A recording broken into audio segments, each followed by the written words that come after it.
You hear me? Oh, there you are. We got her. Oh, well, it's so great. We didn't see you pop up right away. Laura, great to have you this morning. I wanted to start with this breaking news overnight that it appears, and there you are. You popped up for us. It's so great to see you. The Daily Mail has a very interesting story that's saying that Vladimir Putin essentially may be running out of bullets, that he might have a week and a half, 2 weeks max. He's losing warplanes, tanks, all the rest of it. He obviously went into this thinking he was going to bulldoze his way through Ukraine. He's obviously caused a lot of destruction. Don't want to minimize the fact there's over 2 million refugees. But this has not gone as well as Vladimir Putin expected. I don't buy it for a second, Ed, I'll be honest with you. I really think that there's so much misinformation. We've never really seen anything like it. I mean, I've been covering wars now for 35 years, and I have never seen people with their nails done in the Ukrainian flag, right? I mean, we're being corralled into this box where we either have to hate Vladimir Putin and believe everything evil that's said about him and love Ukraine, and there's no in between. And that reminds me a lot of you're either, a white supremacist, or you go with the Democrat narrative on everything under the sun. So Vladimir Putin knew exactly what he was doing when he went into Ukraine. The Russian military isn't perfect. They, for example, I've spoken to multiple defense specialists and intelligence specialists from a Defense Intelligence Agency who've studied the Russian military for years. They do have a difficulty mounting complex air operations because they do very little training hours in comparison to, for example, the United States air assets, right, our fighter jet pilots. But Russia is not struggling. What Russia has done from the very beginning has been very strategic. They didn't go straight to Kiev.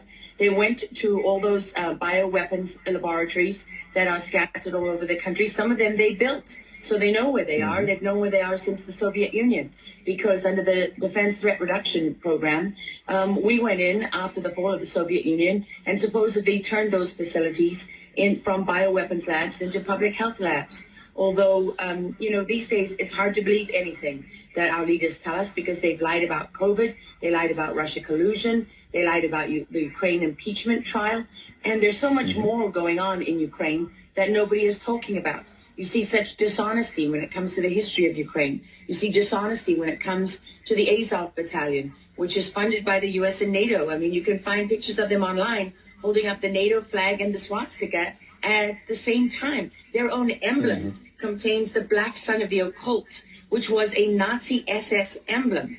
And it also contains the sideways, lightning insignia of the SS. I mean, this is on... Throughout the Ukrainian military, you can see that black sun of the occult on their body armor, even on the female soldiers who are paraded in front of the world as being, such an example of Ukraine's independence and spirit and nobility. Even they are wearing the black sun of the occult. And, the White House wants you to believe, well, this doesn't matter. It's just a small number of troops. It's not true. The Azov Battalion has been murdering its way through eastern Ukraine. Yeah. We don't want to admit this. This was why Crimea voted for independence. This is why Crimea wanted to be with Russia. Because we in the media, in the Western media and in the West, won't acknowledge the reality of what's gone on. Western Ukraine backed the Nazis. It was a headquarters for the Nazi SS. The CIA under Alan Dulles actually gave immunity from prosecution to the Nazis of Ukraine from the Nuremberg trials. So there's a long history of the United States and our intelligence agencies funding and arming Nazis in Ukraine. These are not like new neo-Nazi groups that sprung up.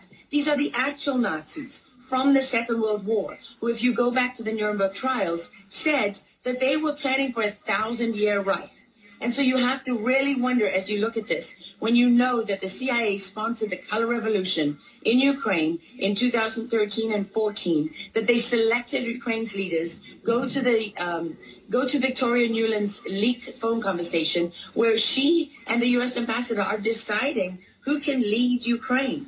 I mean, there's as much interference here as you could possibly imagine before you even get to Hunter Biden, Nancy Pelosi, John Kerry, and Mitt Romney, and all of their children who are employed, who earn millions from Ukrainian gas companies. Yeah, you were pointing, pardon me, to a real credibility crisis for our leaders. I want to let Karen Turk jump in. Yeah, I wanted to bring up the fact that President Zelensky is Jewish, and I don't know exactly how this factors in, but there's some very interesting points in what you're saying. And looking at this, you could think it's political theatrics. You made a very good point at the beginning that you think that Putin is in control. And I actually want to play something that Jen Psaki said, because it seems that the White House is actually echoing that sentiment. Watch this. Well, the end game is really a question for President Putin. We have completely crushed his economy. We have provided military assistance, humanitarian assistance to the Ukrainians, enabling them to fight back for far longer than the Russian leadership anticipated. And again, he has to determine what the path forward looks like for him. Thanks, everyone. He's determining what this looks like, and I think that's a lot of what you said, Laura. I'd love to get your thoughts on that, what you just watched. What troubles me about the moment that we're in is that we have such a selective and a narrow reading of history. President Zelensky may be Jewish, but he's not the only one in this who suffered during the Second World War, whose ancestors suffered, right? I mean, look at Putin. How many relatives did he lose in the siege of St. Petersburg? People don't know their history. They don't know what made Vladimir Putin. And I'm not I'm not defending him. I don't need to defend Vladimir Putin. My job as a journalist is to try to understand what is the truth here. I don't like being lied to.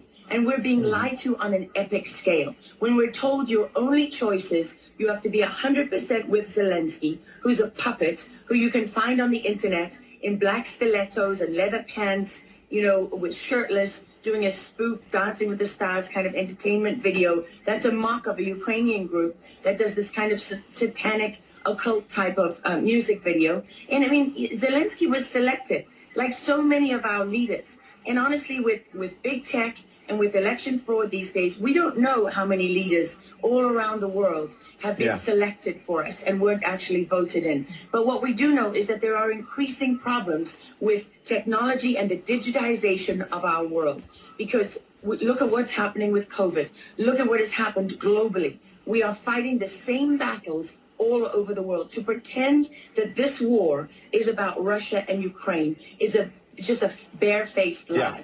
If Putin has been warning for 15 years that he is not going to stand by while the globalists take over the world, build bioweapons facilities and whatever else they're doing in Ukraine, Ukrainian oligarchs. Ukraine has been a center of money laundering for, many of the leaders in this country. For how long? Billions of US dollars have been laundered through Ukraine, and we say nothing about it. These are our tax dollars. I mean, before the impeachment trial, had you ever heard of anyone in the United States, us bringing in foreign governments to the White House for anti-corruption training? I mean, does nobody question these things? Why do we not question them? We have an idiot like Lieutenant Colonel Vindman who goes at the impeachment trial and sits there as a lieutenant colonel. He didn't even make colonel. And he's telling the president of the United States what his policy should be. You have a traitor in the form of Maria Yovanovitch, who was Obama's ambassador, who's telling Ukrainian government officials, don't listen to the will of the American people. Don't listen to the election results. We are the true leaders of America.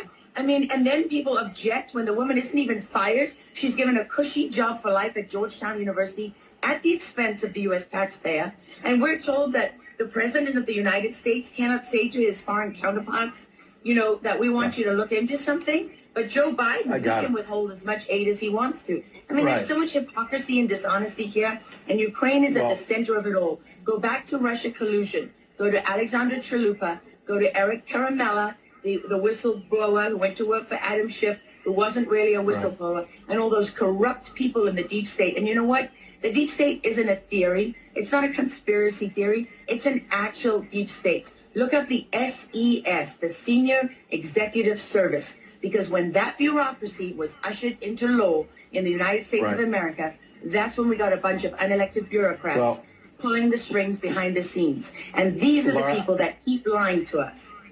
Absolutely. And pardon me, we've got a live chat where we're streaming on Getter, for example, and I'm watching it as you're talking. People are talking about how you're dropping truth bombs and you're a real journalist. And I know that, having worked alongside you for many, many years when you're at CBS and many other places. And maybe they didn't want to hear the truth, but you're dropping those truth bombs now. Unfortunately, we got to hit a break right now. We'd love to have you back in the days ahead. We love having you on. Lara Logan, thanks for joining us on Real America's Voice. Thank you so much. All right. Well, we'll certainly have her back.